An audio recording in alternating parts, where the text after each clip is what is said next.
जब साइकिल में हवा भरी जाती है तो उसका प्रेशर कितना होता है, और जब ट्रैक्टर के चक्के में हवा भरी जाती है तो उसका प्रेशर कितना होता है? क्या दोनों के प्रेशर में कोई अंतर है? ये सवाल आप सोच के देखिए और पूछ के देखिए, इसको आपको क्या जवाब मिलता है? ये कॉमन सेंस का सवाल है। इससे पहले कि अपन वीडियो पे आगे चर्चा करें, हम आज इस बात को करते हैं। मैं इसलिए ये बात आपसे कहना चाह रहा हूँ क्योंकि बहुत साल पहले मैंने अपने एक रिश्तेदार से बात की थी और बात करते करते प्रेशर पे बात हुई, और प्रेशर पे बात होते होते ये बात हुई कि साइकिल का प्रेशर कितना और ट्रैक्टर के चक्के का प्रेशर कितना। और हमको बाद में हमने चेक किया, जो भी किया वो सब बात की कहानी है। लेकिन उस समय एक बात हमारी समझ में आई, वो ये थी कि शिक्षा का कोई मतलब नहीं है सिवाय इसके कि हम बचपन से स्कूल तक पढ़ें, स्कूल से कॉलेज जाके पढ़ें और कॉलेज के बाद नौकरी पकड़ लें, और वह शिक्षा जो हमने स्कूल और कॉलेज में प्राप्त की, अपने माँ बाप के लाखों करोड़ों रुपए बर्बाद किए, उससे हमको अपने जीवन में कोई फ़ायदा हो सिवाय अक्षर ज्ञान के कि हमको लिखना पढ़ना आ जाए। क्या यह सही लगता है? आप सोच के देखिएगा। तो चलिए आज इसी विषय पे हम चर्चा करते हैं कि हमारी नई एजुकेशन पॉलिसी हमसे क्या कहने आई।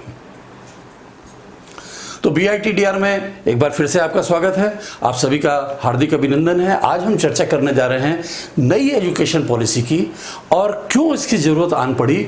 ये ठीक है, बहुत सारे लोग बताएंगे 32 साल हो गया था, ये हो गया था, लेकिन 32 साल के पहले इस देश को आज़ाद हुए 70 साल हो गए, उसके पहले भी 38 साल तक एक शिक्षा पॉलिसी रही है, और एक नहीं 2-3 शिक्षा पॉलिसी रही हैं, और उसमें बहुत बार चेंज हुआ है।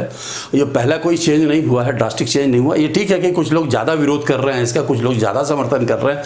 मैं आपसे न विरोध कर रहा हूँ न समर्थन कर रहा हूँ। मैं ये वीडियो इसलिए बना रहा हूँ ताकि हम उन चीज़ों को समझें जो इसका एक्सट्रैक्ट है, जो यह शिक्षा नीति कहना चाहती है। यह जो शिक्षा नीति होती है यह देश की नीति होती है, ये किसी सरकार की नीति नहीं होती। इसमें मोदी या इसके प्रीवियस की जो सरकारें थी वो गलत थी या ये सही थे, या ये सही है या वो गलत हैं, ये सब कहना या उस पर तर्क वितर्क करना बेमानी है। अगर आपको ऐसा लग रहा है कि मैं कोई प्रमोट कर रहा हूँ या इस पर तर्क वितर्क करने की ज़रूरत है तो प्लीज़ इस वीडियो को यहीं पर बंद करिए और आप इससे बाहर चले जाइए, क्योंकि मैं तो नई शिक्षा नीति क्या है उसको समझाने जा रहा हूँ और पुरानी शिक्षा नीति में क्या खामियां थी उस पर भी चर्चा करने जा रहा हूं। तो चलिए इस पर चर्चा शुरू करते हैं। तो मैं आपको बताना चाह रहा था कि एक वाकया ऐसा हमारे साथ हुआ कि हम पारिवारिक डिबेट में उलझे थे और जो सामने वाला बंदा था वो हाईली क्वालिफाइड था, MSc था, और उससे मेरी बात हो रही थी और वो अड़ गया कि नहीं, ट्रैक्टर का टायर चूंकि बड़ा होता है इसलिए उसमें प्रेशर ज़्यादा होगा, और साइकिल का टायर चूंकि छोटा होता है और पतला होता है इसलिए उसका प्रेशर कम होगा। लेकिन जब आप इसको इन्वेस्टिगेट करेंगे तो आप पाएंगे कि उसमें कुछ ही PSI का डिफरेंस होता है और दोनों का प्रेशर लगभग बराबर कह सकते हैं या एक रेंज में ही होता है। अगर इसका साइकिल का टायर 12 से 15 PSI एक ही रेंज में रहता है तो ट्रैक्टर के टायर में 18 से 20 PSI हवा भरी जाती है। यस, ट्रैक्टर के टायर में हवा का जो प्रेशर होता है वो कम होता है, उसमें पानी डाल के उसको प्रेशराइज किया जाता है, और ये टेक्निकल चीज़ें हैं, इसके बारे में हमको अभी फ़िलहाल इस वीडियो में डिस्कस करने की ज़रूरत नहीं है। कार और स्कूटर और मोटरसाइकिल के टायर का प्रेशर इन दोनों व्हीकल की तुलना में काफ़ी ज़्यादा होता है, यानी इसमें 28 से लेके 32 PSI तक जाते हैं लोग, या 26 से लेके 30 PSI तक जाते हैं।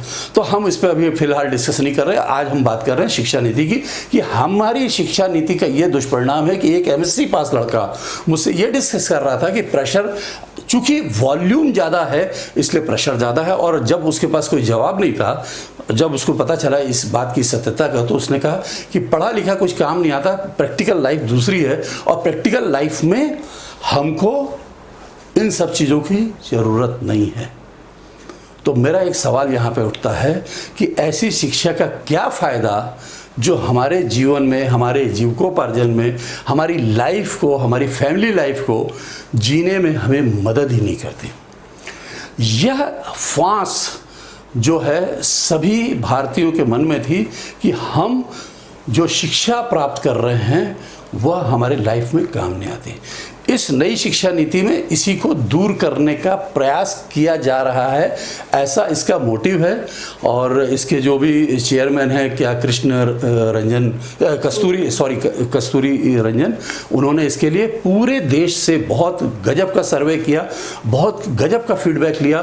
कहते हैं कि मैक्सिमम स्टेट के मैक्सिमम गाँव के सरपंचों, पंचों और शिक्षकों से उन्होंने फीडबैक लिया और इसके आधार पर उन्होंने पाया कि इस पूरे देश में कई तरह की असमानताएं हैं और शिक्षा का उद्देश्य सिर्फ एक कागज का टुकड़ा जिसको हम सर्टिफिकेट या डिप्लोमा या डिग्री कहते हैं वह पाना है और उसके आधार पे हमको नौकरी मिल जाएगी। और जब नौकरी मिल जाएगी तो वह शिक्षा किसी काम की नहीं रहेगी सिवाय इसके कि हम पढ़ना सीख जाएंगे, हम लिखना सीख जाएंगे। वहाँ हमको जाके अपने प्रोफेशन के अकॉर्डिंग फिर से सारी चीज़ें नए सिरे से सीखना होंगी। यही हमारी पुरानी शिक्षा नीतियों की जो थी सबसे बड़ी खामी थी। और अभी जो देश में चल रही हैं पुरानी जो शिक्षा नीति, वह सिर्फ इंटरव्यू में या बायोडाटा में लिखने के लिए कि आपने क्या डिग्री ली है उसी के काम आती हैं, या शादी ब्याह में कि मेरा दामाद या मेरी बहू इतना पढ़ी लिखी है यह बताने के लिए काम आती हैं। अदरवाइज उसका कोई काम नहीं है और वह ज्ञान भी नहीं है, क्योंकि वह आपको ज्ञान भी नहीं दे रही, वह आपको एक ऐसा ज्ञान पढ़ा रही हैं, ऐसी संस्कृति का ज्ञान पढ़ा रही हैं जो आपकी संस्कृति मूल रूप से है ही नहीं। आप वहाँ पे अभी भी ऐसी चीज़ें पढ़ रहे हैं।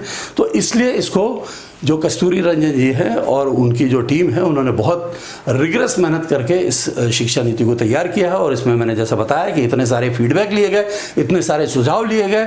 और अभी भी जो प्राइम मिनिस्टर का कल या परसों एक इंटरव्यू हुआ जिसमें उन्होंने वेबिनार किया, उसको मैं देख रहा था, तो उसमें वो अभी भी लगातार थिंकिंग की बात कर रहे हैं, अभी भी लगातार लर्निंग की बात कर रहे हैं और कह रहे हैं कि अभी 2 साल का समय है, लेकिन 2 साल बहुत कम है, इसका परिणाम आने में 10 से 15 साल लगेंगे। और तब 10-15 साल बाद हमको समझ में आएगा कि ये शिक्षा नीति सही है या गलत है। लेकिन मैं आपसे एक बात कहना चाहता हूँ कि जब मैं छोटा था, शायद जब मैं पैदा हुआ था उसके कुछ समय के आसपास ही लाल बहादुर शास्त्री जी प्रधानमंत्री बने थे और शास्त्री जी ने एक नारा दिया था, जय जवान जय किसान। और उस समय जब हम पहली क्लास में गए तो एक गांव का स्कूल था और गांव में हमारे लिए कंपलसरी कुछ चीज़ें थी। हमको डेली तकली चलाना है और सूत काटना है, और हम लोग सूत काटा करते थे। क्यों? क्योंकि वह रोजगार मूलक था, हमको कहीं ना कहीं रोटी से जोड़ता था। उसके बाद मेरे को गांव से शहर आना पड़ा और शहर के एक स्कूल आया, मैं भिलाई में रहता हूँ, भिलाई के एक स्कूल में आया, सरकारी स्कूल था। और मेरे जो हेडमास्टर थे उन्होंने साइड की जगह पे एक वो खेत जैसा बना के रखा था और वहाँ पे वो धान की खेती करवाते थे। और मैं खुद उस बैल के साथ और उनके साथ वो जो रोपा लगाने का पीछे पीछे काम किया है मैंने। तो मैंने उस समय ये समझा, उस समय हम लोग बच्चे थे, बड़ा फन आता था, बड़ा खेलते थे, बड़ा मज़ा लेते थे। तो हम लोगों को बड़ा लगता था कि हाँ यार ये बढ़िया है। और उसी समय हमारे यहाँ कारपेंट्री और कुछ और काम शुरू हुए थे। और भाग्य या दुर्भाग्य या समय की बात है कि शास्त्री जी का निधन हो गया और वो सारी शिक्षा नीति को वाइंड अप कर दिया गया। फिर मैडम इंदिरा गांधी आ गई, उनको समझ में नहीं आया या जो भी हुआ हो वो मुझे नहीं पता, क्योंकि मैं तो बच्चा ही था। वो चीज़ें सारी स्कूल से चली गई, लेकिन उसकी याद आज भी हमारे जहन में है, कहीं ना कहीं दिमाग में है। उस समय हमने बहुत सारी चीज़ें सीखी, उस समय हम लोगों ने बहुत सारे स्किल्स सीखे। हम लोगों ने छोटी छोटी चटाइयाँ और ओरिगामी जो बोलते हैं, जापान की कला है जिसमें कागज़ों से कुछ खिलौने बनाए जाते हैं, वो सारी चीज़ें हमारे स्कूल में भी हम लोगों को सिखाई गई थी। काफ़ी कुछ हम लोगों ने बनाना सीखा था, तकली चलाना सीखा था। और खेती का मैंने बता दिया, कारपेंट्री हम लोगों को नहीं दी गई थी क्योंकि हम लोग काफ़ी छोटे थे उस समय, पहली दूसरी क्लास में पढ़ते थे, तो वो हमको सीखने का मौका नहीं मिला। लेकिन वर्कशॉप वहाँ पर इस्टेब्लिश होना शुरू हो गई थी। और अगर वो कंटिन्यू रहती तो मुझे लगता है कि और भी कुछ चीज़ें उससे जुड़ती चली जाती। और वह चीज़ें ऐसी थी जो मुझे आज लगता है इस नई शिक्षा नीति को देख के, क्योंकि इस शिक्षा नीति में भी कुछ ना कुछ ऐसी बातें जोड़ी जा रही हैं जो कि यदि आपको नौकरी नहीं भी मिलेगी तो भी आपको रोजगार उन्मूलक बना देगी, यानी रोजगार से संबद्ध कर देगी, आप अपना रोजगार भी कर पाओगे। और यहाँ मैं आपसे कह देना चाहता हूँ कि काम कोई बड़ा या छोटा नहीं होता, ये हम लोग सिर्फ जुमला के तौर पे इस्तेमाल करते आए हैं। आज इस बात को इस शिक्षा नीति में प्राइम मिनिस्टर नरेंद्र मोदी ने बहुत जोर दे के कहा है कि डिग्निटी ऑफ लेबर क्या होती है। जो मेहनत का मजदूर होता है उसके भी एक सम्मान होता है। इस शिक्षा नीति में उस सम्मान का सम्मान किया जाना जरूरी है, उस बात को समझना जरूरी है कि लेबर की भी कोई डिग्निटी होती है, उसका भी कोई सम्मान होता है और उसको यहाँ पे टॉप प्रायोरिटी पे रखा जाएगा। तो मेरे ख्याल से ये शिक्षा नीति काफ़ी फ्रूटफुल होगी। ये तो था मेरा विचार। अब हम बात करते हैं दूसरे पार्ट की।